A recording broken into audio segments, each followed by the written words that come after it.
Bismillahirrahmanirrahim. Assalamualaikum warahmatullahi wabarakatuh. Alhamdulillahirrahmanirrahim. Wassalatu wassalamu ala rasulillah wa ala alihi wa sahbihi wa man tabi'ahu bi ihsan ila yaumiddin. Ahlan wa sahlan kepada seluruh jamaah kajian Masjid Al-Barkah Samabaru Ciputat. Sebelum kita memulai jalannya kajian pada malam hari ini, ada beberapa informasi yang perlu kami sampaikan. Yang pertama, marilah kita mengikuti kajian ini ikhlas semata-mata karena mengharap pahala dari Allah Tabaraka wa Ta'ala. Kemudian kami sampaikan kepada jamaah yang saat ini membawa serta anak-anaknya, dimohon untuk selalu menjaga dan mengawasi anak-anaknya, agar anak-anak tersebut tidak mengganggu jalannya kekhusyuan kajian kita pada malam hari ini. Dan juga kepada jamaah diharapkan untuk senantiasa menonaktifkan atau men-silent handphone ataupun alat komunikasi selama jalannya kajian berlangsung, serta dapat selalu menjaga kebersihan area sholat. Silakan untuk membuang sampah pada tempat yang sudah kami sediakan. Dan juga kami harapkan kepada jamaah ini untuk bisa lebih tertib lagi, saling sapa, tegur dan salam antara sesama kaum muslimin. Demikian pengumuman ini disampaikan agar menjadi perhatian bagi kita semua. Kepada guru kita Ustaz Ahmad Ali Razak hafizahullah ta'ala, waktu dan tempat kami persilakan. Tafadhal ya Ustaz. Assalamualaikum warahmatullahi wabarakatuh. Innal hamdalillah nahmaduhu wa nasta'inuhu wa nastaghfiruh wa na'udzu billahi min shururi anfusina wa sayyiati a'malina. Man yahdihillahu fala mudilla lahu wa man yudlil fala hadiya lahu. Asyhadu an la ilaha illallah wahdahu la syarika lahu wa asyhadu anna Muhammadan 'abduhu wa rasuluh. يا أيها الذين آمنوا اتقوا الله حق تقاته ولا تموتن إلا وأنتم مسلمون يا أيها الذين آمنوا اتقوا الله وقولوا قولا سديدا يصلح لكم أعمالكم ويغفر لكم ذنوبكم ومن يطع الله ورسوله فقد فاز فوزا عظيما أما بعد. Jamaah kaum muslimin yang dimuliakan Allah Subhanahu wa taala, alhamdulillah kita bersyukur kepada Allah Rabbul Alamin yang memberikan kepada kita semua nikmat yang banyak. Allah memberikan usia kepada kita semua hingga kita berada di bulan Sya'ban, dan di akhir bulan Sya'ban semoga kita bisa bertemu dengan bulan Ramadan. Semoga kita bisa beribadah kepada Allah Subhanahu wa taala dan meninggalkan kemaksiatan di bulan Ramadan. Dan salawat serta salam semoga senantiasa tercurahkan kepada Nabi kita Muhammad sallallahu alaihi wasallam yang telah mengajarkan bagaimana menjadi hamba yang baik yang dicintai oleh Allah Subhanahu wa taala. Beliau adalah uswatun hasanah, suri tauladan untuk kita semua yang wajib kita baca sejarahnya dan juga wajib kita kenal beliau dengan baik serta mengenal sunnah-sunnahnya agar kita bisa berpegang teguh sebagaimana yang beliau perintahkan, alaikum bisunnati, ambillah sunnahku wa sunnatil khulafa'ir rasyidin, dan juga sunnahnya khulafa'ur rasyidin, tamassaku biha, berpegang teguhlah dengannya, addu alaiha bin nawajid, dan gigitlah dengan gigi geraham. Semoga Allah Subhanahu wa taala memberikan rizki kepada kita semua bisa mengikuti sunnah Nabi sallallahu alaihi wasallam sampai akhir hayat kita. Jamaah yang dimuliakan Allah, pada kesempatan yang lalu kita membaca tentang Isra dan Mi'raj Nabi sallallahu alaihi wasallam. Beliau mendapatkan perintah dari Allah Subhanahu wa taala untuk mengerjakan apa? Mengerjakan salat 5 waktu. Dan ini menunjukkan mulianya ibadah salat. Karena Allah Subhanahu wa taala ketika mensyariatkannya, ketika mewajibkannya, Allah Subhanahu wa taala tidak melalui perantara malaikat Jibril, tetapi Allah Subhanahu wa taala mengundang langsung Nabi sallallahu alaihi wasallam untuk mendekat kepadanya. Dan Nabi sallallahu alaihi wasallam mengatakan, aqrabu ma yakunul 'abdu min rabbih fis sujud. Ya, sesuatu atau kondisi seorang hamba yang paling dekat dengan Allah Subhanahu wa taala di dalam salatnya adalah ketika dia sujud. Maka perbanyaklah di dalamnya berdoa kepada Allah Subhanahu wa taala. Maka Nabi sallallahu alaihi wasallam didekatkan oleh Allah Subhanahu wa taala ketika mewajibkan kepada beliau dan juga umatnya mengerjakan salat 5 waktu. Kemudian penulis rahimahullahu taala menyebutkan wa ba'daha, dan setelah itu umira bil hijrati ilal Madinah. Nabi sallallahu alaihi wasallam diperintahkan untuk hijrah menuju kota Madinah. Wal hijratu, dan hijrah itu ya. Afan. Wa furidat alaihi salawatul khamsu wa shalla fi Makkah 3 sinin wa ba'daha umira bil hijrati ilal Madinah. Dan diwajibkan kepada beliau salat 5 waktu, dan beliau pun mengerjakan salat di kota Mekah selama 3 tahun. Setelah itu diperintahkan untuk hijrah menuju Madinah. Hijrah Nabi kita Muhammad sallallahu alaihi wasallam hanya 1 kali, yaitu dari kota Mekah menuju kota Madinah. Adapun para sahabat radhiyallahu anhum ada yang melakukan hijrah 2 kali, yaitu pertama dari kota Mekah menuju Habasyah atau Ethiopia. Kemudian dari Ethiopia ada yang pulang lagi ke Mekah, ada juga yang tidak pulang ya, kemudian langsung ke kota Madinah. Nabi kita Muhammad sallallahu alaihi wasallam hijrah pun diperintahkan oleh Allah Subhanahu wa taala. Beliau tidak melakukan hijrah kecuali setelah diizinkan oleh Allah Subhanahu wa taala, dan beliau meminta supaya Abu Bakar As-Siddiq menemani selama di perjalanan. Dan hijrah, beliau mengatakan wal hijratu al-intiqalu min baladi syirki ila baladil Islam. Hijrah itu adalah berpindah tempat dari negeri syirik menuju negeri Islam. Ya. Berpindah tempat dari negeri syirik menuju negeri Islam. Pada dasarnya, hijrah itu adalah at-tarku, yaitu meninggalkan. Meninggalkan suatu tempat menuju tempat yang lainnya.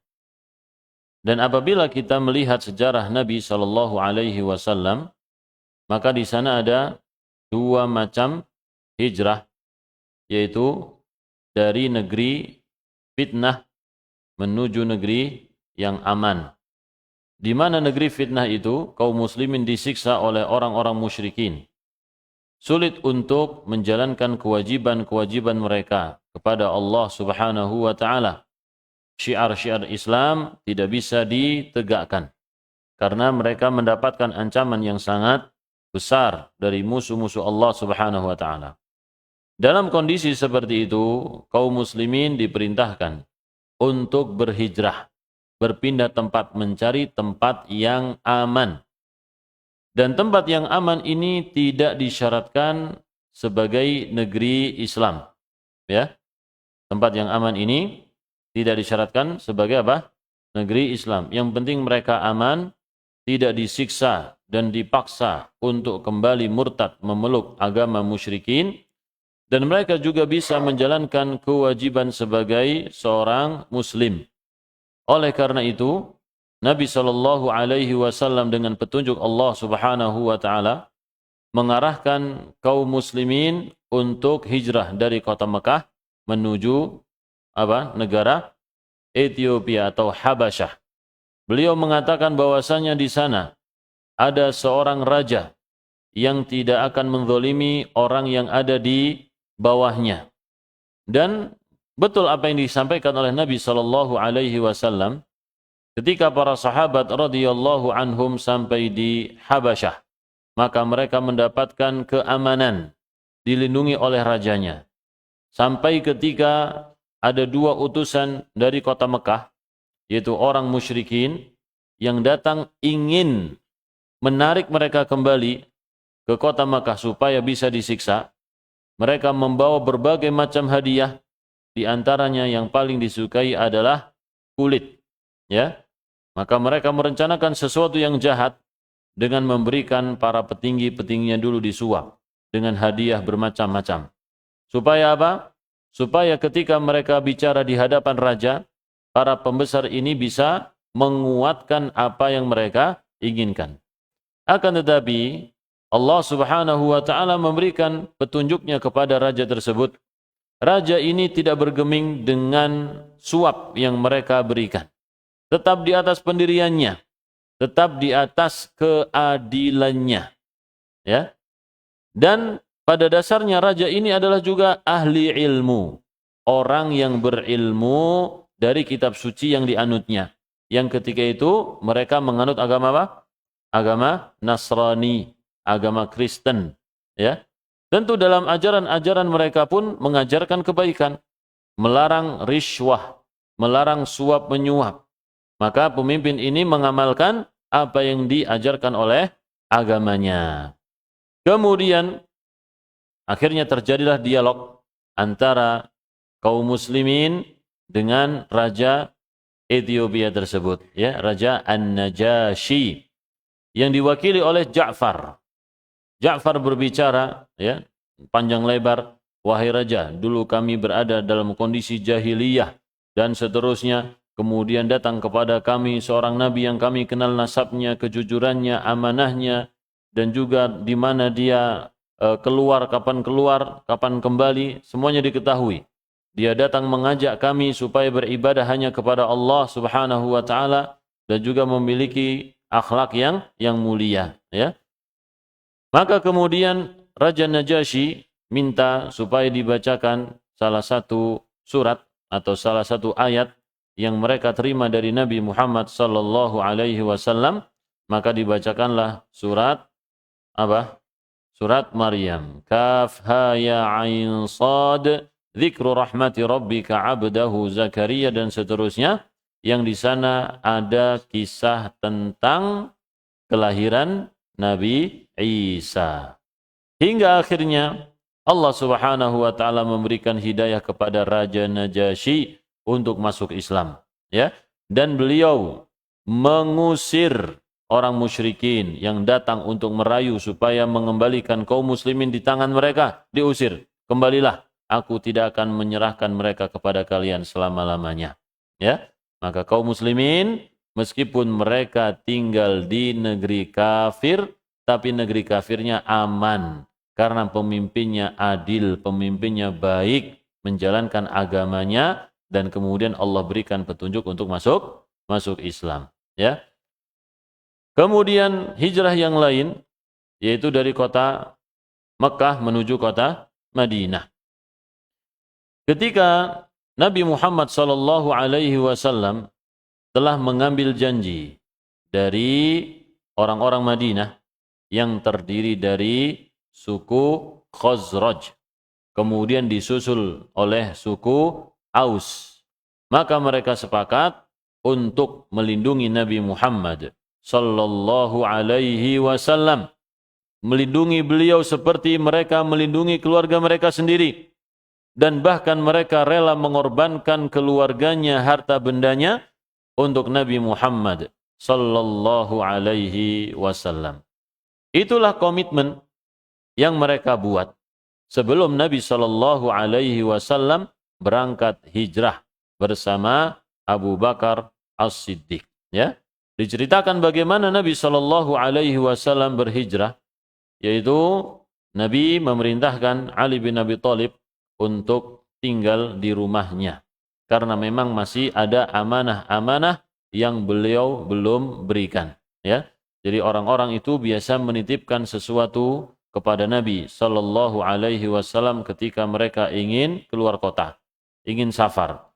Ketika Nabi sallallahu alaihi wasallam ingin pergi, tentu amanah ini masih ada di rumah. Nanti siapa yang mengembalikan kepada pemiliknya? Maka Ali bin Abi Thalib yang diperintahkan untuk tinggal di rumah beliau, tidur dan memakai baju Nabi sallallahu alaihi wasallam. Orang-orang musyrikin telah merencanakan untuk membunuh Nabi Muhammad sallallahu alaihi wasallam. Mereka pun mengepung rumahnya, menunggu sampai waktu yang ditentukan. Nabi sallallahu alaihi wasallam ditolong oleh Allah Subhanahu wa taala. Beliau pun keluar dari rumah dengan menaburkan tanah di atas kepala-kepala mereka. Allah Subhanahu wa taala menghinakan mereka. Mereka pun mengintip di dalam rumah seakan-akan Nabi sallallahu alaihi wasallam masih tidur pada tempatnya. Padahal beliau sudah apa? Sudah keluar. Hingga kemudian ada salah seorang di antara mereka yang melemparkan batu ya ke arah kaki yang tidur itu siapa? Nah, kemudian yang tidur ini kena batu berteriak. Mereka pun sadar bahwasanya ini enggak mungkin Nabi Muhammad sallallahu alaihi wasallam ya, karena beliau tidak akan teriak seperti itu. Ya, barulah mereka masuk, kemudian ternyata di dalamnya adalah Ali bin Abi Thalib. Ya, beliau hanya mengatakan aku tidak tahu kemana beliau pergi. Nabi Shallallahu Alaihi Wasallam datang ke rumah Abu Bakar As-Siddiq untuk melakukan perjalanan. Yang sebelumnya di siang hari, ya di siang hari pada hari itu, Nabi Shallallahu Alaihi Wasallam mendatangi rumah Abu Bakar As-Siddiq dan memerintahkan untuk bersiap-siap. Ya, dan Abu Bakar faham dengan apa yang diinginkan oleh Nabi Shallallahu Alaihi Wasallam. As-suhbah ya Rasulullah. Apakah Anda ingin aku temani Anda, wahai Rasulullah? Maka Abu Bakar As-Siddiq ketika itu menangis, terharu dengan dipilihnya beliau untuk menemani hijrah Nabi Muhammad sallallahu alaihi wasallam. Maka disiapkanlah kendaraan untuk Abu Bakar dan juga untuk Nabi sallallahu alaihi wasallam, dan beliau tidak mau gratis, jamaah. Tidak mau gratis, nanti dibayar, ya. Kendaraannya dibayar. Akhirnya kemudian melakukan perjalanan menuju ke arah Yaman, ke arah selatan. Ke arah selatan. Yang harusnya ke kota Madinah itu ke arah mana, jemaah? Ke arah utara. Tapi beliau mengarah ke selatan. Kenapa ke selatan? Untuk mengacaukan, ya, menutupi jejak supaya orang-orang musyrikin ini terkecoh kemana Nabi Shallallahu Alaihi Wasallam pergi. Tapi di kalangan orang musyrikin itu ada istilah suatu keahlian, ya, namanya qiyafah. Qiyafah itu namanya ahli jejak. Pelakunya namanya qaif. Jadi orang ini mencari jejak Nabi Shallallahu Alaihi Wasallam dan betul mampu untuk melakukannya sampai ketika berada di gua persembunyian Nabi Muhammad Shallallahu Alaihi Wasallam bersama Abu Bakar As-Siddiq. Mereka terhenti karena jejaknya sudah tidak ada. Mereka berada di atas Nabi Sallallahu Alaihi Wasallam. Tetapi Allah Subhanahu Wa Ta'ala melindunginya. Abu Bakar As-Siddiq berkata kepada Nabi Sallallahu Alaihi Wasallam, wahai Rasulullah, seandainya di antara mereka ada yang melihat kakinya, nengok ke bawah, niscaya mereka akan mengetahui kita. Maka Nabi Sallallahu Alaihi Wasallam yang ditenangkan oleh Allah Subhanahu wa taala memberikan kalimat yang sangat menenangkan Abu Bakar As-Siddiq. Wahai Abu Bakar, bagaimana menurutmu ada dua orang dan Allah Subhanahu wa taala yang ketiga?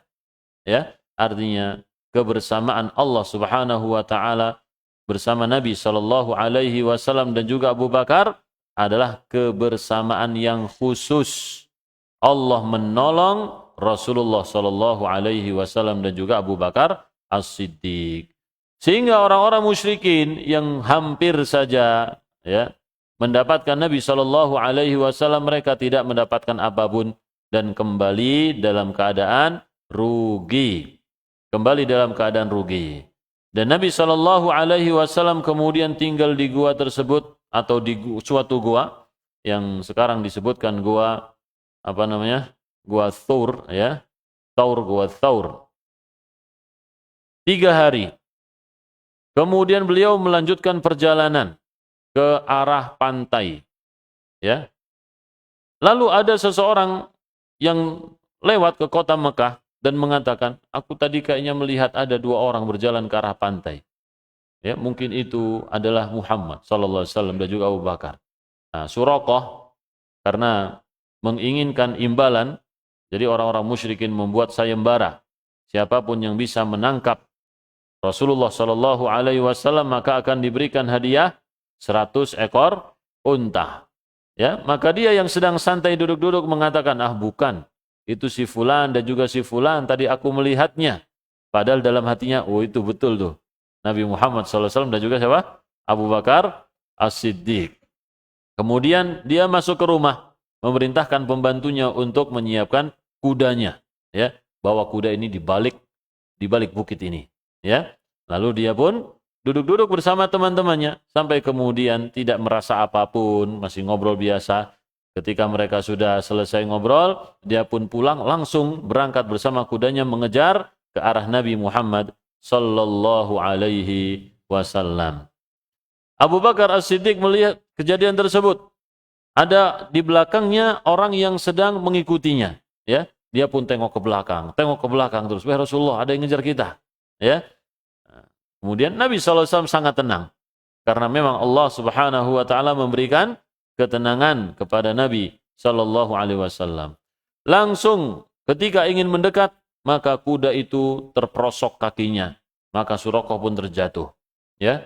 Kemudian dia mengundi nasib, ya, ngundi nasib.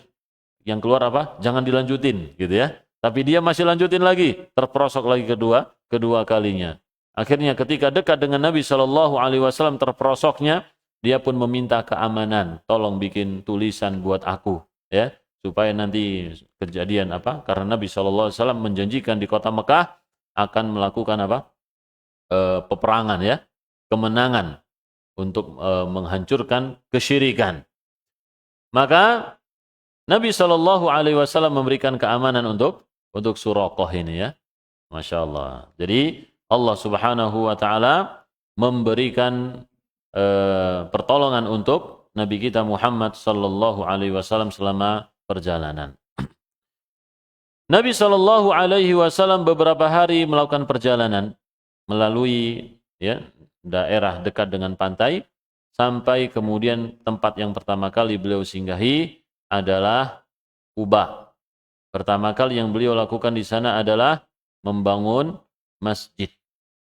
Kemudian setelah di Kuba beberapa hari, Nabi Shallallahu Alaihi Wasallam datang ke kota Madinah dan sudah dinanti-nanti oleh penduduknya, ya. Dan ketika itu Salman Al-Farisi yang masih beragama Nasrani juga menanti-nanti Nabi Shallallahu Alaihi Wasallam karena beliau mendengar dari gurunya, uskupnya, ini adalah zaman ada seorang nabi yang diutus oleh Allah Subhanahu wa taala. Baik.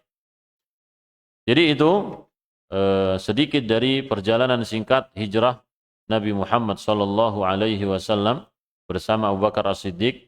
Tentu cerita singkat ini tidak mewakili betapa berat, betapa susah Nabi Muhammad sallallahu alaihi wasallam melalui perjalanan darat yang di sana ada batu-batu kecil yang siap untuk melukai kaki beliau dan juga ada binatang-binatang berbisa yang Abu Bakar As-Siddiq juga sempat tersengat, ya, hewan berbisa tersebut, tapi didoakan oleh Nabi Shallallahu Alaihi Wasallam sehingga sembuh seakan-akan tidak pernah disengat atau digigit binatang berbisa itu. Ya, kalau kita melihat ketika umrah, samping kanan dan juga samping kiri, di sana ada batu-batu besar, gunung-gunung batu, ya, dengan kerikilnya yang tajam, maka kita bisa melihat bagaimana sulitnya melakukan perjalanan di zaman Nabi Muhammad sallallahu alaihi wasallam, apalagi tidak ada kendaraan mobil, kereta, atau juga pesawat, motor juga nggak ada, jamaah, ya. Jadi, ya, kita ini bersyukur, harus banyak-banyak bersyukur kepada Allah yang sudah dimudahkan oleh Allah Subhanahu wa taala dengan berbagai macam fasilitasnya. Tapi kaidah mengatakan dalam kesusahan ada kemudahan. Dalam kemudahan ada kesusahan. Ya. Ada mudah, mesti di sana ada kesulitan, jamaah. Ya. Kita dikasih kemudahan oleh Allah Subhanahu wa taala banyak sekali. Tapi kesulitan juga, kesulitan iman, mempraktekkan iman itu berat. Tapi zaman dahulu serba sulit, tapi mempraktekkan keimanan itu sangat kuat sekali, ya. Kita minta kepada Allah supaya Allah Subhanahu wa taala menguatkan iman kita.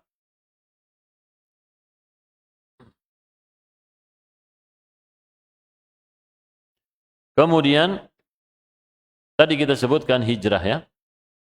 Hijrah itu adalah berpindah tempat dari negeri syirik menuju negeri Islam. Ya, ketika di kota Madinah, maka langkah Nabi Shallallahu Alaihi Wasallam pertama kali adalah mensaudarakan antara kaum muslimin, muhajirin dan ansor. Dan juga beliau membangun masjid, gotong royong bersama. Beliau juga ikut membangun masjid. Dan juga yang beliau lakukan adalah menjalin perjanjian dengan orang-orang Yahudi. Jadi di waktu tersebut hidup di kota Madinah ada kaum muslimin, ada orang musyrikin, dan juga ada orang-orang apa? Yahudi. Mereka sepakat untuk menjaga kota Madinah dari serangan musuh di luar mereka. Ya, dari musuh di luar mereka. Dan hijrah dalam agama Islam bisa berpindah tempat atau juga sebagaimana yang disebutkan oleh Nabi sallallahu alaihi wasallam, wal muhajiru man hajara ma harramallahu anhu. Dan orang yang berhijrah adalah orang yang meninggalkan apa-apa yang dilarang oleh Allah Subhanahu wa taala. Mungkin seseorang pernah melakukan perbuatan dosa atau kebiasaannya melakukan perbuatan dosa. Atau dia bekerja tapi pekerjaannya adalah haram, diharamkan oleh Allah Subhanahu wa taala. Kemudian dia bertaubat kepada Allah. Dia berpindah mencari pekerjaan yang halal. Dia meninggalkan kebiasaan buruknya, kebiasaan haramnya, dan juga mungkin meninggalkan teman-temannya yang buruk, mencari teman-teman yang baik, mencari di masjid, mana teman-teman yang baik di masjid ini. Nah, ini juga bisa disebut dengan apa? Orang yang berhijrah. Ya. Jadi Nabi Shallallahu Alaihi Wasallam ketika diperintahkan untuk hijrah, ini bukanlah suatu kebutuhan, bukan suatu kebetulan, tapi ini adalah syariat yang sangat penting sekali yang harus difahami oleh seluruh kaum muslimin. Hijrah adalah suatu ibadah yang sangat penting yang harus difahami oleh kaum muslimin. Kenapa jamaah? Karena hijrah ini berkaitan dengan tempat. Dan tempat mempengaruhi keistiqomahan seorang hamba yang hidup di dalamnya. Ya. Oleh karena itu, kita diperintahkan oleh Allah Subhanahu wa taala untuk mencari tempat yang baik. Salah satu kisah misalkan yang disebutkan oleh Nabi sallallahu alaihi wasallam, yaitu dahulu ada seseorang di kalangan Bani Israel yang membunuh 99 nyawa. Dia pun ingin bertobat. Kemudian bertanya kepada masyarakat, ya, mana orang yang paling berilmu di sini? Aku mau tanya, bisa tobat apa enggak? Ditunjukkanlah seorang rahib, bukan orang yang berilmu tapi ahli ibadah, ya, banyak ibadah saja dan dimuliakan orang-orang. Dia pun kemudian mendatangi rahib tersebut dan bertanya, aku sudah membunuh 99 nyawa, bisa enggak aku bertobat? Dia pun mengatakan, tidak bisa. Ya, dengan kalimatnya yang bodoh tersebut, akhirnya dia pun mendapatkan kesialan dari jawabannya, yaitu dibunuh sekalian genaplah menjadi 100. Tapi keinginan bertobat itu sudah sangat kuat sekali. Ya, ingin menjadi orang yang baik sangat kuat sekali. Dia pun bertanya lagi kepada masyarakat, aku ingin bertobat. Tunjukkan kepadaku siapa orang yang berilmu. Ya, maka ditunjukkan orang yang tepat jamaah.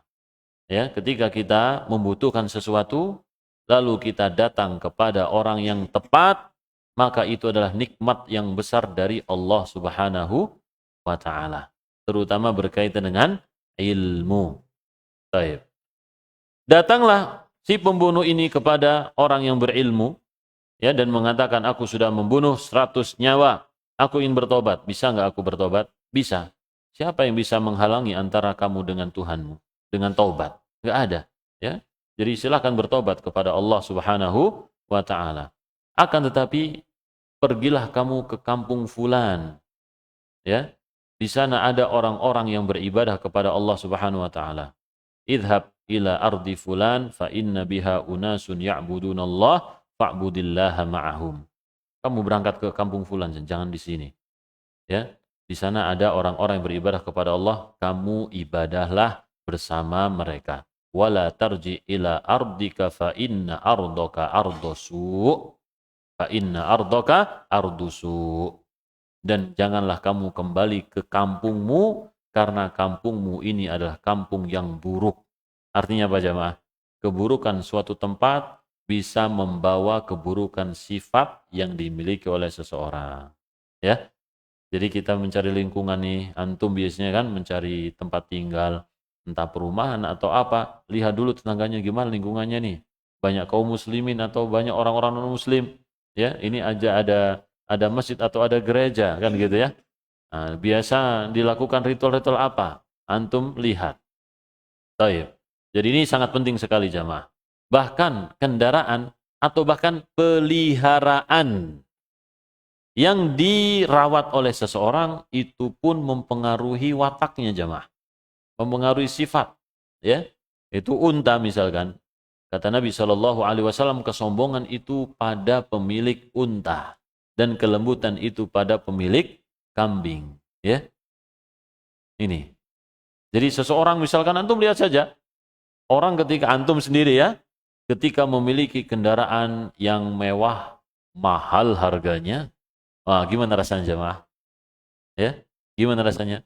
Mungkin antum karena sudah ngaji biasa gitu ya, tapi kadang-kadang nih muncul sesuatu, ujub lah, pamer lah, merasa menguasai, merasa apa gitu ya, di jalanan. Kenapa? Karena kendaraan yang antum gunakan.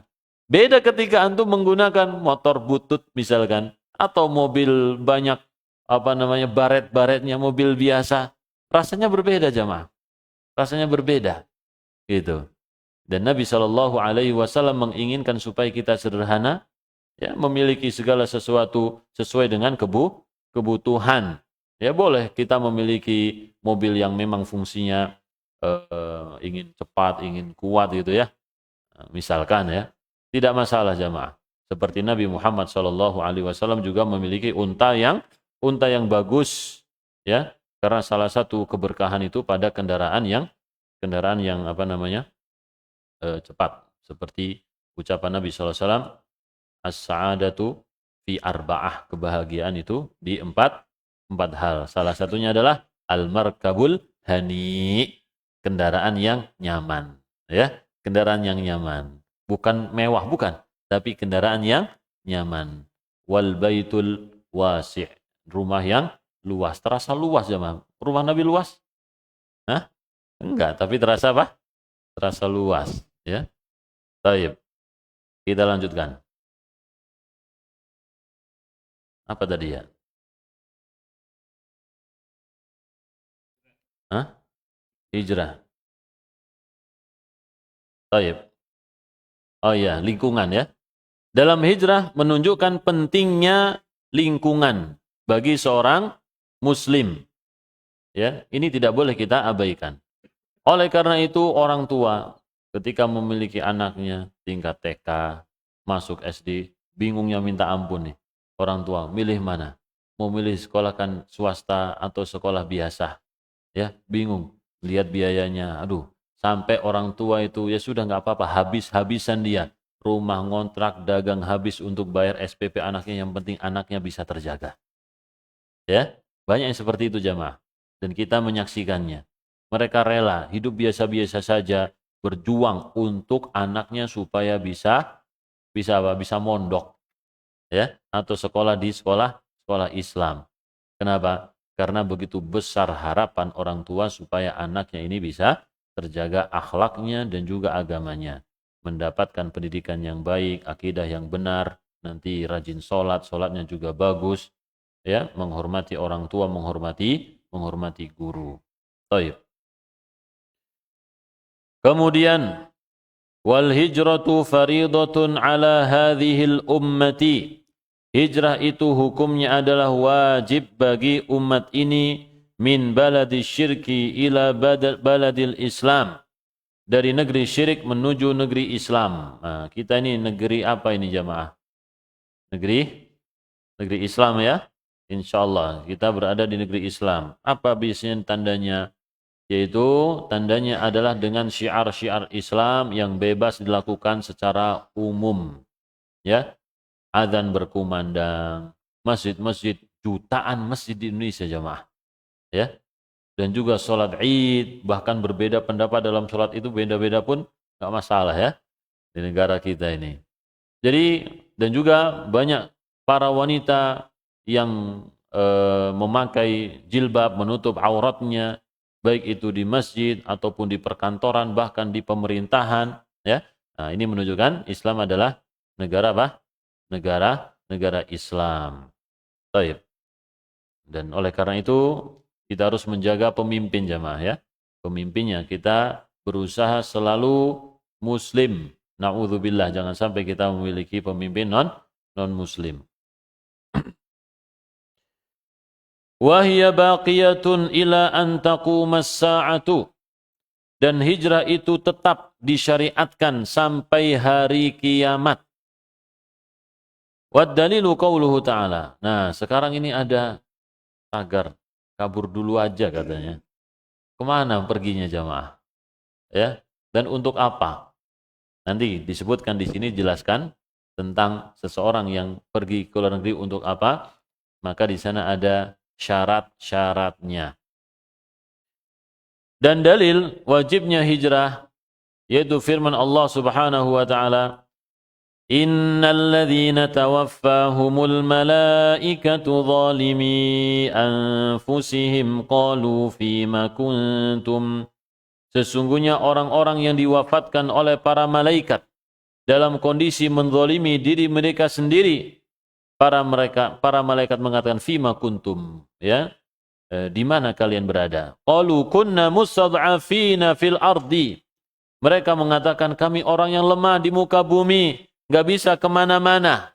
Ketika disyariatkan untuk pindah tempat, mereka malah tidak pindah dengan alasan kami orang yang lemah. Qalu alam takun ardullahi wasi'atan fatuhajiru fiha. Para malaikat itu mengatakan, bukankah bumi Allah itu luas, kamu bisa hijrah di dalamnya?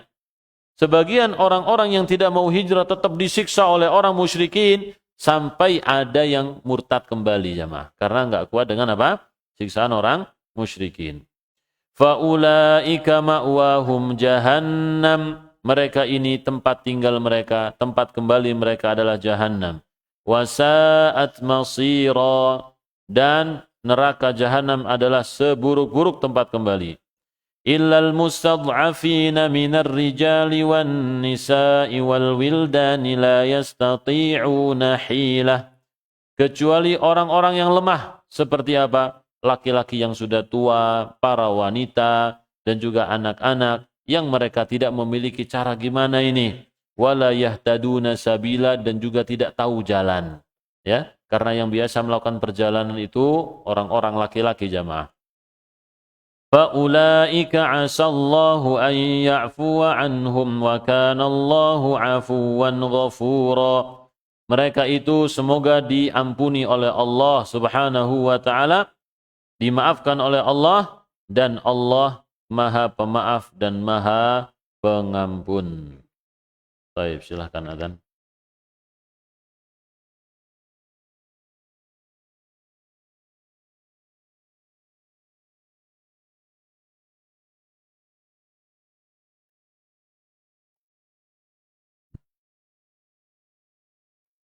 Allahu Akbar, Allahu Akbar. Allahu Akbar,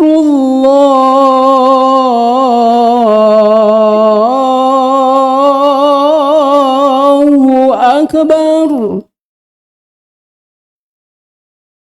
Ashhadu an la ilaha illallah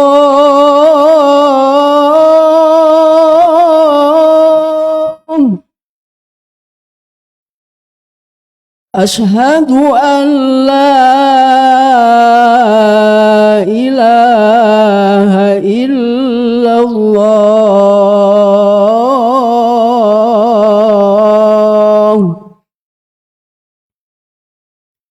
أشهد أن محمدًا رسول الله.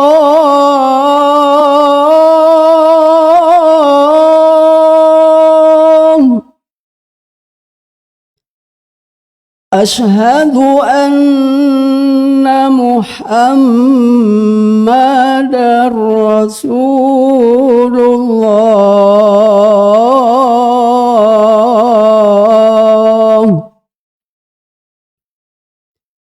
حي على الصلاة.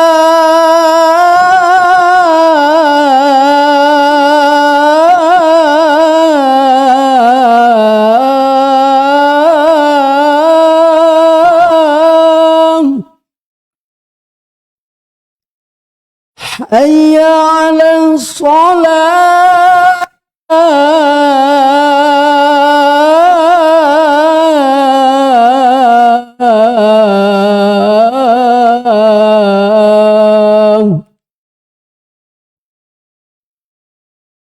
حي على الفلاح.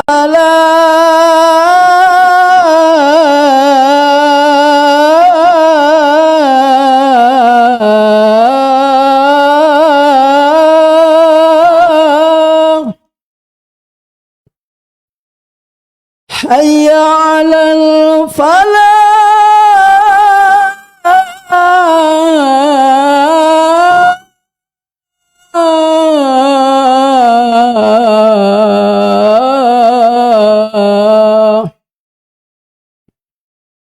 الله أكبر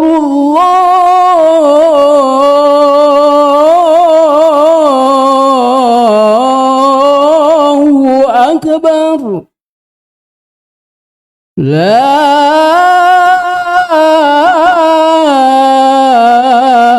إله إلا الله.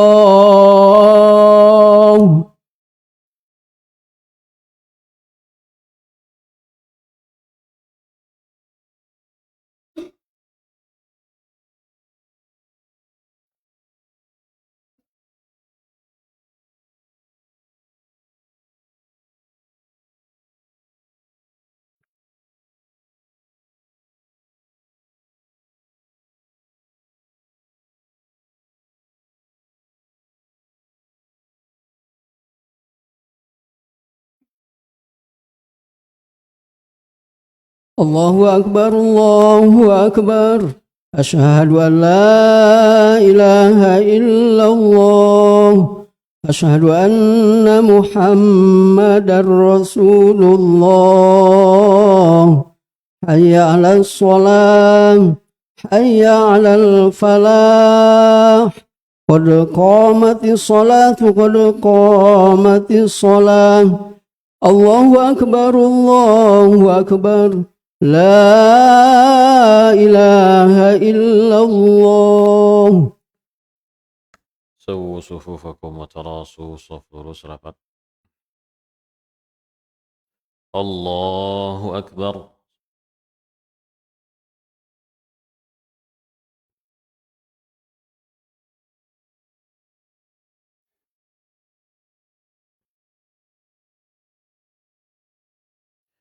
الحمد لله رب العالمين الرحمن الرحيم مالك يوم الدين إياك نعبد وإياك نستعين اهدنا الصراط المستقيم صراط الذين أنعمت عليهم غير المغضوب عليهم ولا الضالين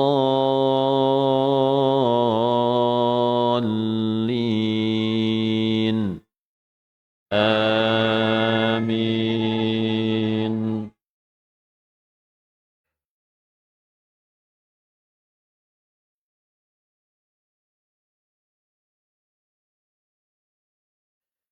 يا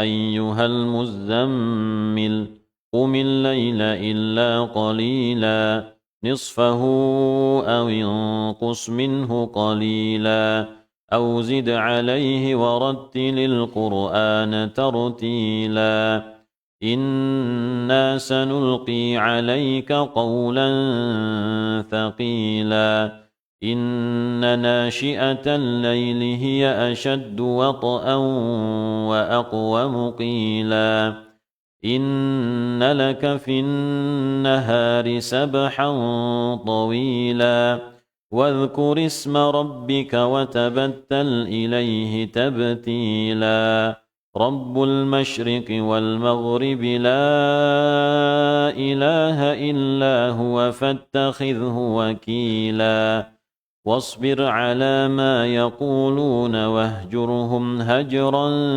جميلا وذرني والمكذبين أولي النعمة ومهلهم قليلا إن لدينا أنكالا وجحيما وطعاما ذا غصة وعذابا أليما يوم ترجف الأرض والجبال وكانت الجبال كثيبا مهيلا إنا أرسلنا إليكم رسولا شاهدا عليكم كما أرسلنا إلى فرعون رسولا فعصى فرعون الرسول فأخذناه أخذا وبيلا فكيف تتقون إن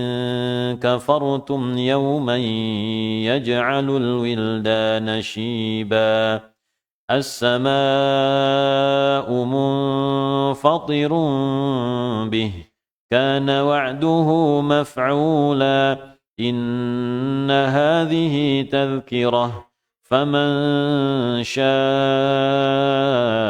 اتخذ إلى ربه سبيلا الله أكبر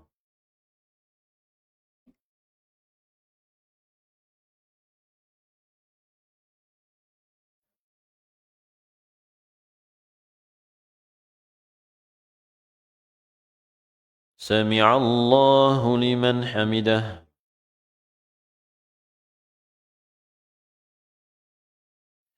الله أكبر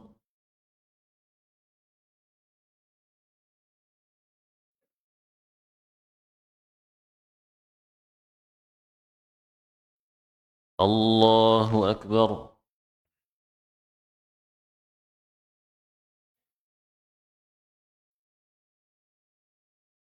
الله أكبر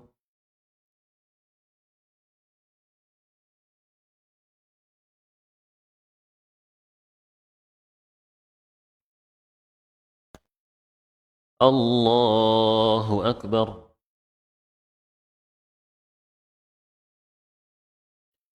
الحمد لله رب العالمين الرحمن الرحيم مالك يوم الدين إياك نعبد وإياك نستعين اهدنا الصراط المستقيم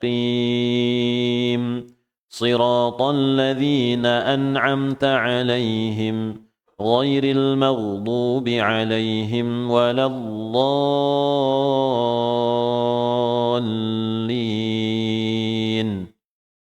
آمين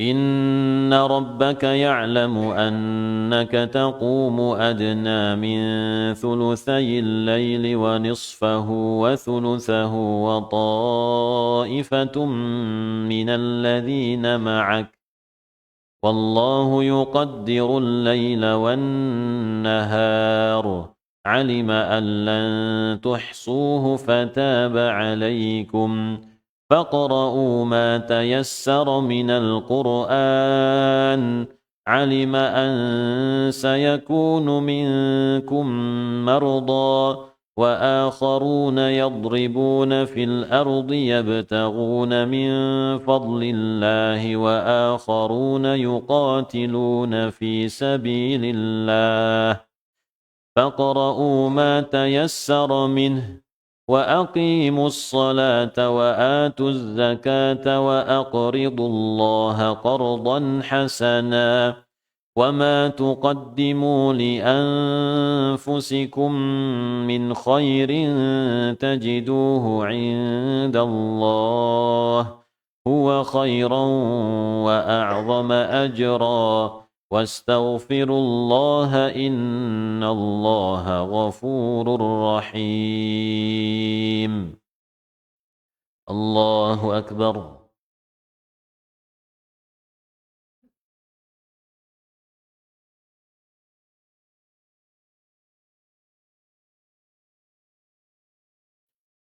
سمع الله لمن حمده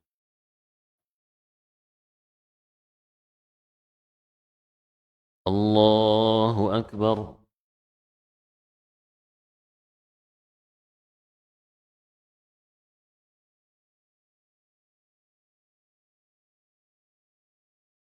الله أكبر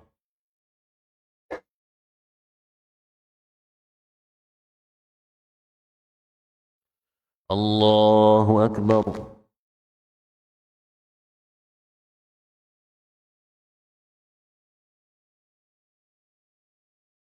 الله أكبر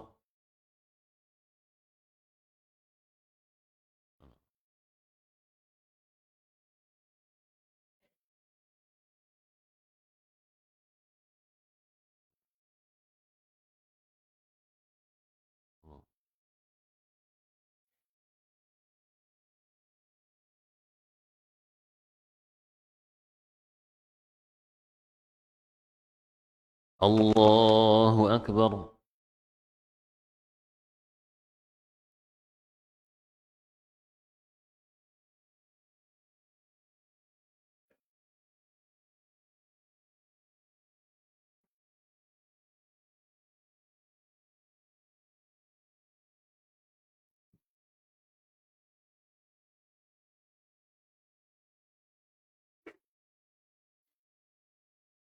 الله أكبر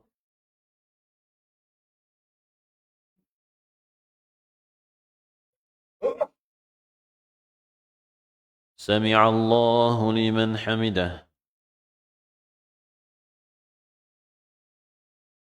الله أكبر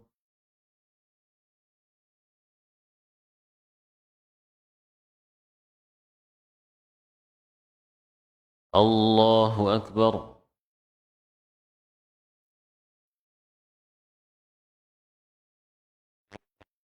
الله أكبر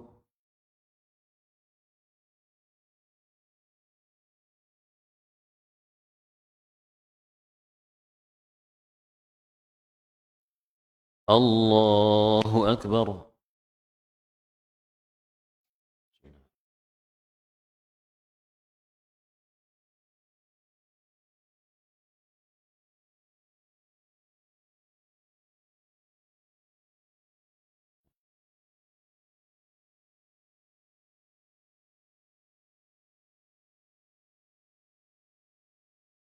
الله أكبر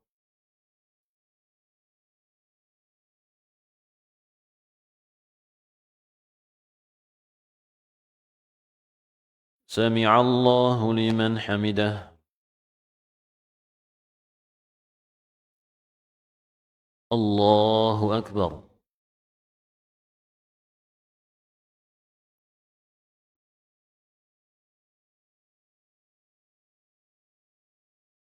الله أكبر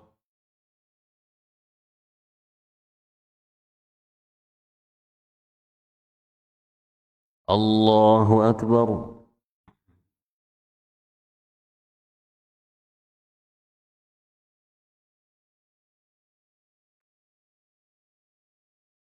الله أكبر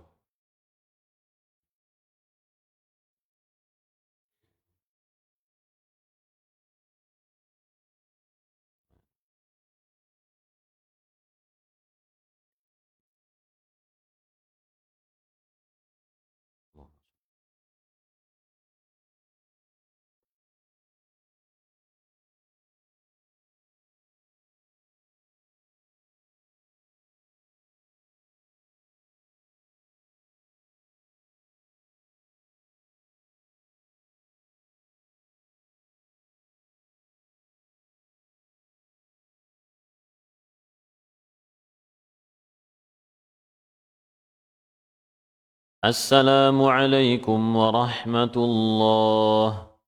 السلام عليكم ورحمة الله. استغفر الله استغفر الله.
Alhamdulillah wassalatu wassalamu ala Rasulillah wa ba'du.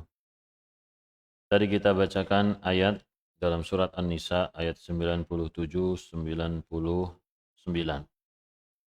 tentang wajibnya hijrah dan orang-orang yang tidak berhijrah diwafatkan oleh para malaikat dalam kondisi menzalimi diri mereka sendiri. Kemudian juga wa qauluhu ta'ala, dan firman Allah Subhanahu wa ta'ala, ya ibadiyalladzina amanu inna ardi wasi'atun fa iyaya fa'budun. Surat Al-Ankabut. Wahai hamba-hambaku yang beriman, sesungguhnya bumiku luas, maka kepadakulah kalian harus beribadah.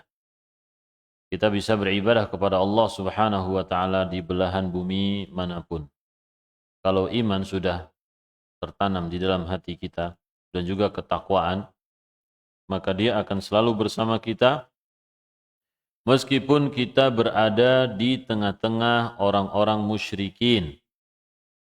Akan tetapi dalam syariat hijrah ini Allah Subhanahu wa ta'ala ingin menjaga kaum muslimin.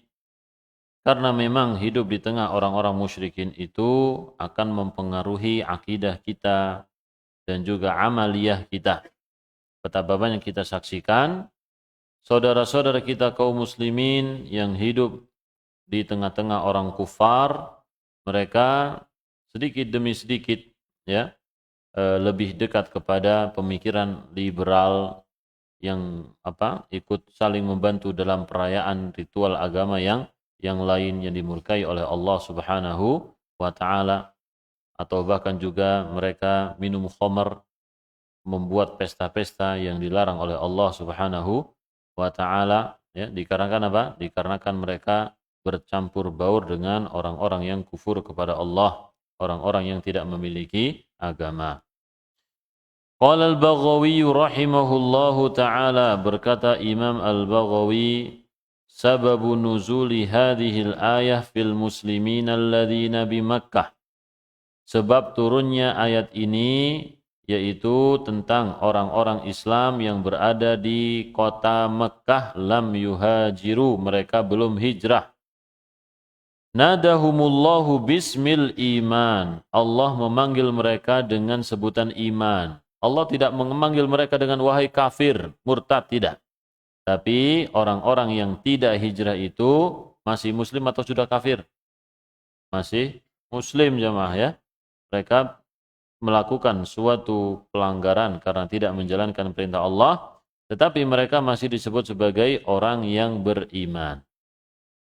Wad dalilu 'alal hijrati minas sunnati, dan dalil atas disyariatkannya hijrah berdasarkan sunnah Nabi sallallahu alaihi wasallam adalah qauluhu, sabda beliau sallallahu alaihi wasallam, la tanqati'ul hijratu hatta tanqati'at taubatu. Hijrah itu tidak akan terputus sampai taubat itu terputus. Kapan taubat itu terputus? Wala tanqati'ut taubatu hatta tatlu'a syamsu min maghribiha. Dan taubat itu tidaklah terputus sampai matahari terbit dari arah barat, ya. Jadi syariat hijrah ini berlaku sampai hari kiamat jamaah.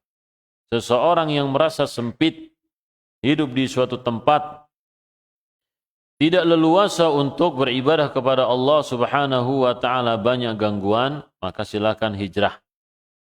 Seseorang yang menjalankan sesuatu dan sulit untuk istiqamah, dan dia adalah orang yang lemah, maka silakan hijrah. Kecuali kalau dia memang tinggal di tempat tersebut, tujuannya adalah untuk berdakwah, mengajak orang-orang, maka orang yang seperti ini siap untuk disakiti, siap untuk dicaci maki, siap untuk mendapatkan berbagai macam gangguan dari orang-orang di sekitarnya. Ya, maka silakan terus berdakwah di jalan Allah Subhanahu wa ta'ala. Karena ini seperti orang yang berjihad fi sabilillah. Ya, Allah Subhanahu wa ta'ala berfirman dalam surat Al-Furqan, ya, wala tuti'il kafirin wajahidhum bihi jihadan kabira. Janganlah engkau mentaati orang-orang kafir dan berjihadlah kamu melawan mereka dengan Al-Qur'an. Ya, jihad yang besar. Jadi jihad dengan dakwah berdasarkan ilmu Al-Qur'an dan juga sunnah Nabi sallallahu alaihi wasallam. Allah sebut ini sebagai apa? Jihadan kabira, jihad yang besar jamaah. Jadi kita tidak boleh menyepelekan ahlul ilmi yang berdakwah di jalan Allah Subhanahu wa taala.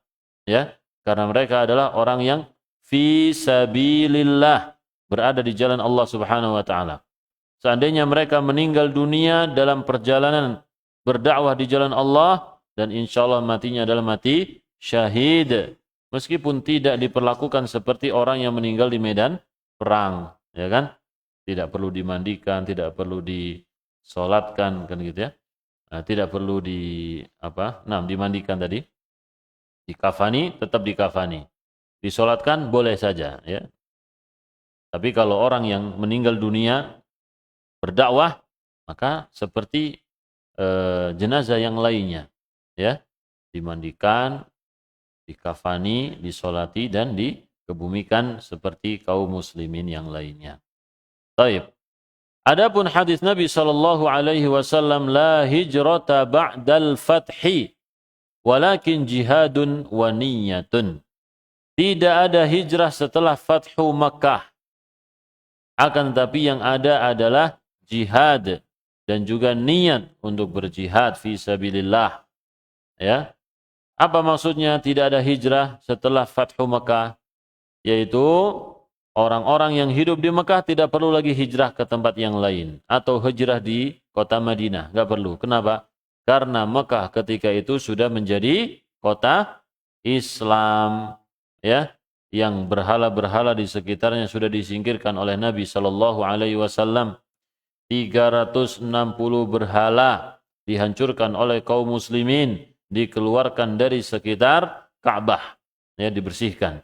Kemudian azan dikumandangkan dan tawaf dikerjakan hanya untuk Allah Subhanahu wa taala, dan tidak ada lagi orang yang tawaf dalam kondisi tidak pakai baju, enggak ada jamaah, ya.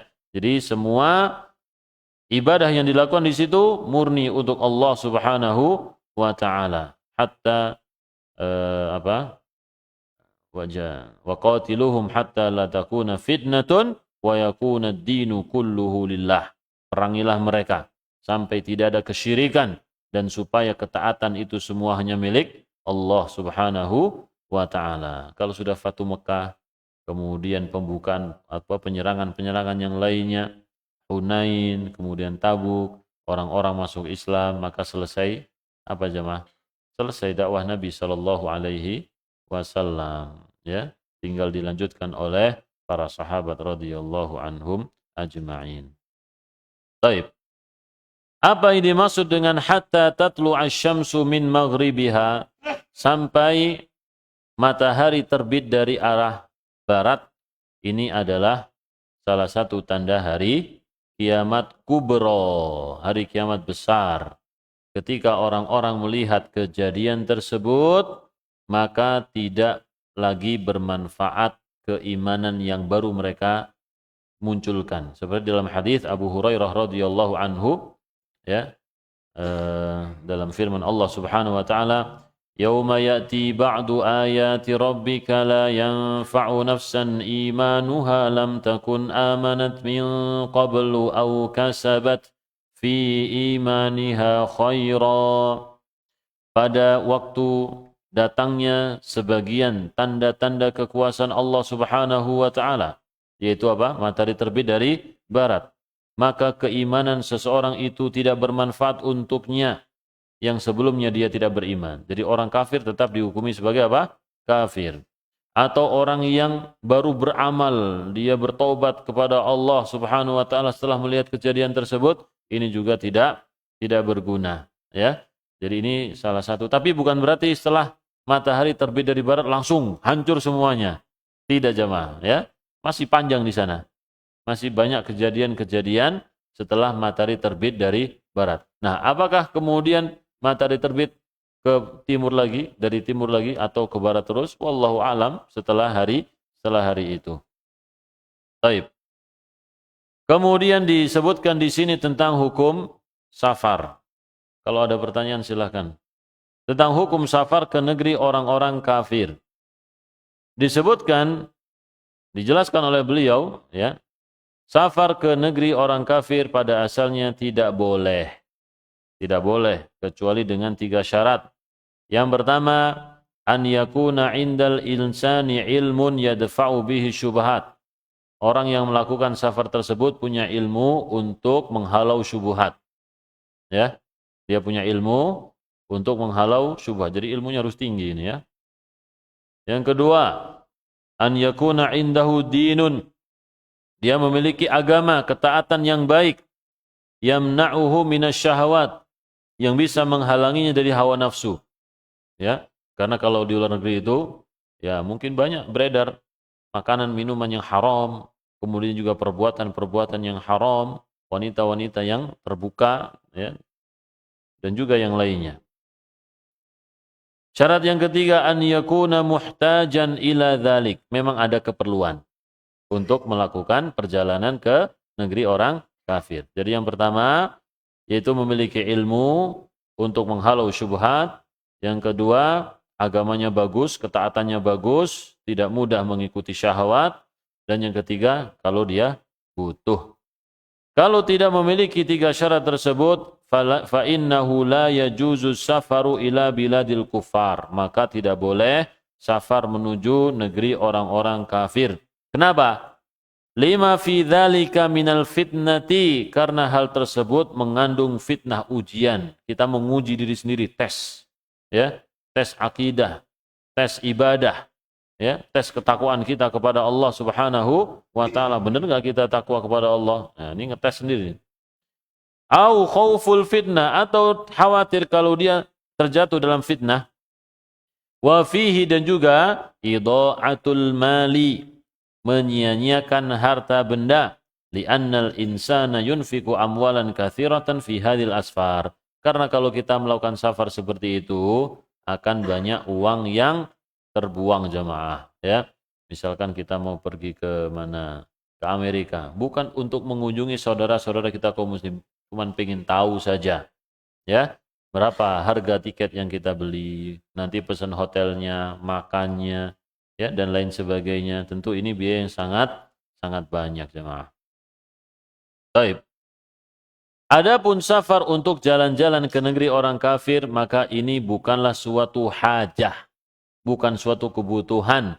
Kita bisa melakukan siyahah, ya, jalan-jalan ke negeri Islam, apalagi negeri kita jamaah, ya, masya Allah, banyak tempat-tempat rekreasi, nggak perlu jauh-jauh, ya, di BSD juga ada, di ini Gunung Sindur, ya, di Puncak juga ada, di Bogor.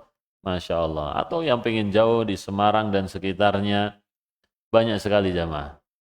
Dan kita contohkan saja tempat non-muslim di negeri kita, ya, misalkan di Bali, meskipun di sana juga banyak kaum muslimin, alhamdulillah.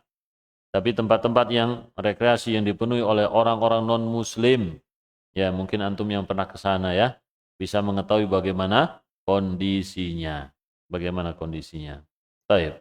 Dan asatidzah kita menganggap safar ke tempat tersebut, ya, safar ke tempat tersebut untuk ke pantainya yang bersama orang-orang non-muslim itu adalah maksiat, tidak boleh, ya, kecuali kalau memang kita ke sono berjumpa dengan saudara kaum muslimin, ada masjidnya, ada pesantrennya, dan ada tempat wisata yang memang tidak ramai dengan turis-turis yang terbuka, ya. Baik, maka silahkan saja. Wallahu a'lam bishawab. Kemudian berkaitan dengan al-iqamah fi biladil kufri, tinggal di negeri orang kafir. Beliau menyebutkan 2 syarat. Tinggal, kalau tadi cuma jalan-jalan, ya, ini tinggal. Syarat yang pertama, amnul muqim ala dinihi. Orang yang tinggal di negeri kafir ini aman dengan agamanya. Artinya apa? Dia punya ilmu dan juga keimanan. tekad yang kuat.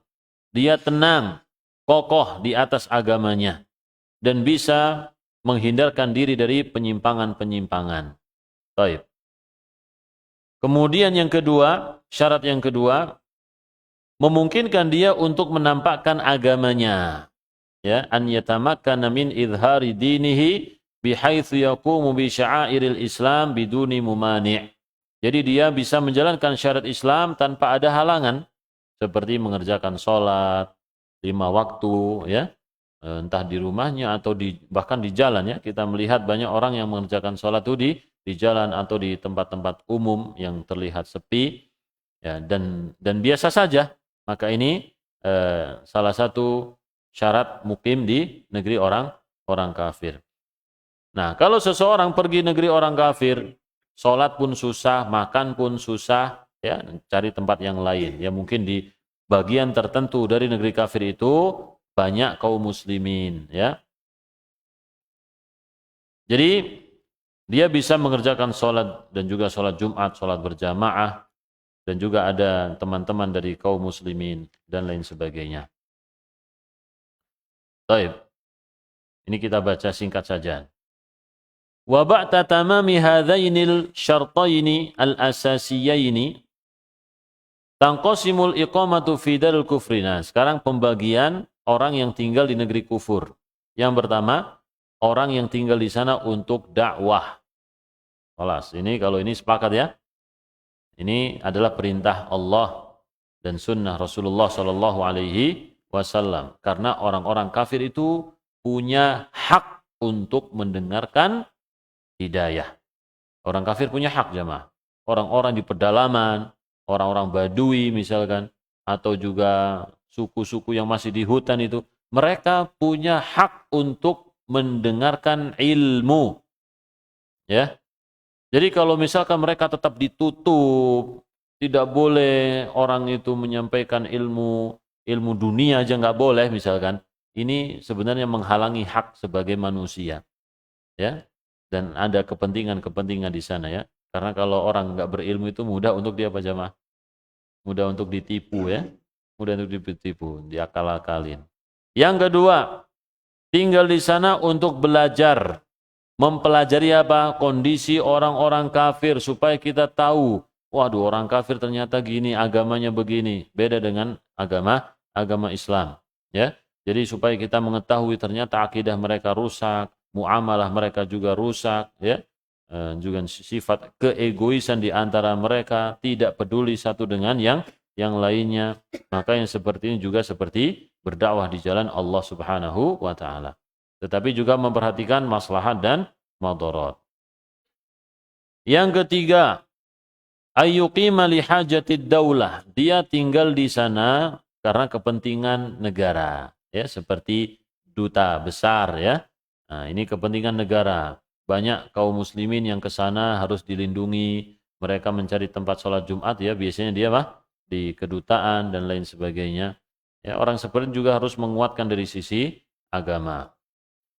Yang keempat, ayyuqima li hajatin khassah. Tinggal di sana karena memang ada keperluan yang dibolehkan, seperti kita bisnis. Antum tinggal di sana kenapa? Aku bisnisnya di sini, ya. Atau ingin berobat. Tinggal di sana karena ingin berobat. Maka ini diperbolehkan. Yang kelima, an yuqima lid-dirasah, untuk belajar ilmu tertentu yang di negara kita nggak ada. Ya, di negara kita tidak ada, maka silakan belajar di sana.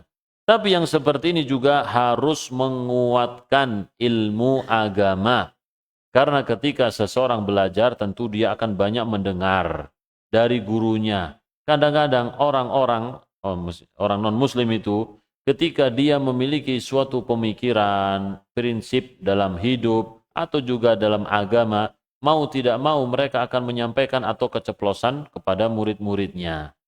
Ya, ingin membagikan pemikirannya. Syubhat itu masuk sangat tipis sekali, jamaah. Terkadang kita tidak menyadarinya.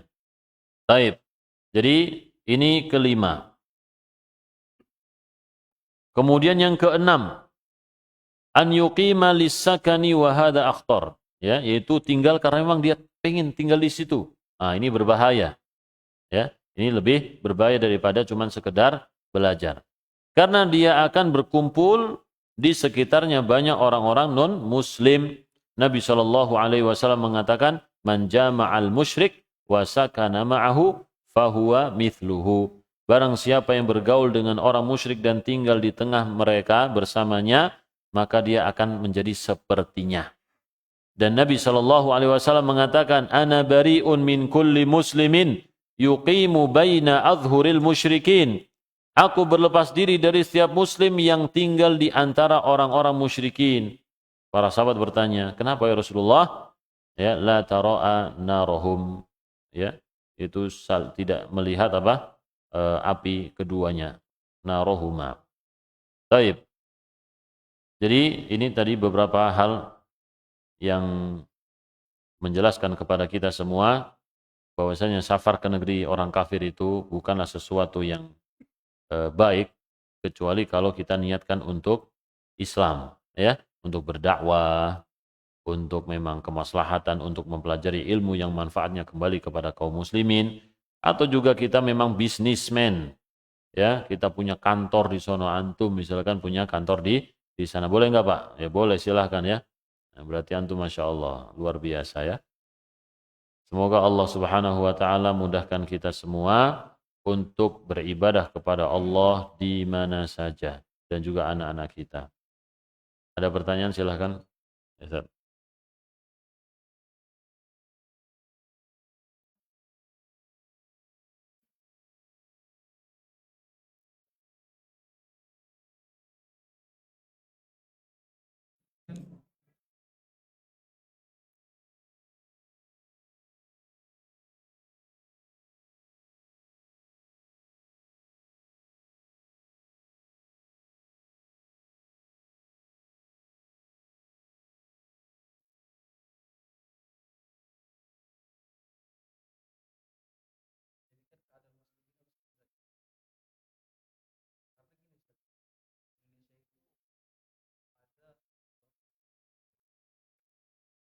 Karena di Indonesia ada beberapa qadhiyah, permasalahan seperti ini misalnya. Ada beberapa teman-teman ikhwan itu hidup di pedesaan kampung gitu kan. Alhamdulillah dia bisa sholat 5 waktu, sholat Jumat segala macam. Mungkin ada beberapa amaliyah-amaliyah yang bersifat cabang atau furu, seperti misalnya yasinan, maulid, seperti itu yang masih menjadi syiar-syiar di antara orang-orang di kampung. Apakah keadaan tersebut mewajibkan muslim itu untuk hijrah misalnya ke kota misalnya yang lebih fleksibel seperti itu? Barakallahu fiik. Baik. Hijrah ini bersifat umum ya, dan suatu yang dianggap mungkar, entah itu perbuatan maksiat atau perbuatan bid'ah, maka ini bersifat umum. Seseorang apabila tidak nyaman hidup di lingkungannya, kemudian dia dikucilkan atau bahkan diganggu, dan dia tidak bisa berdakwah, maka kalau dia memilih untuk hijrah, itu pun tidak masalah.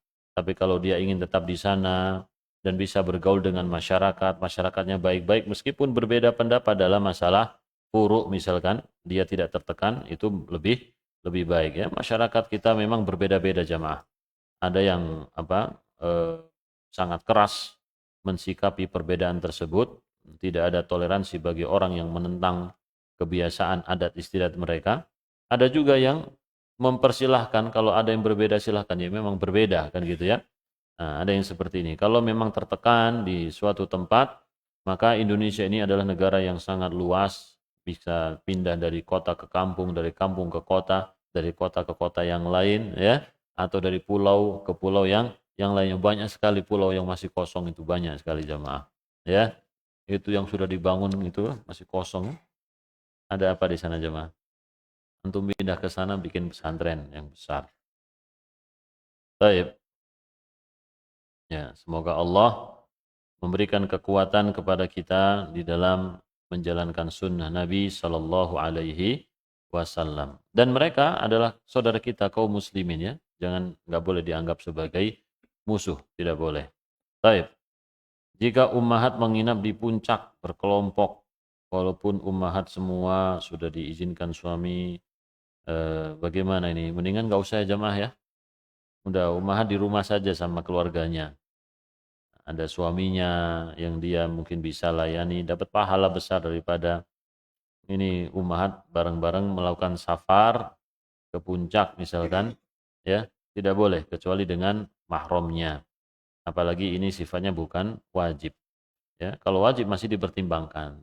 Ya, kalau wajib masih dipertimbangkan. Tapi kalau tidak wajib, maka nggak usah lah. Bareng suami aja lebih nikmat kita jalan-jalan ya. Jalan-jalan bersama keluarga. Nggak suka? Suka apa nggak? Baik. Antum terlalu sibuk ya antum ya.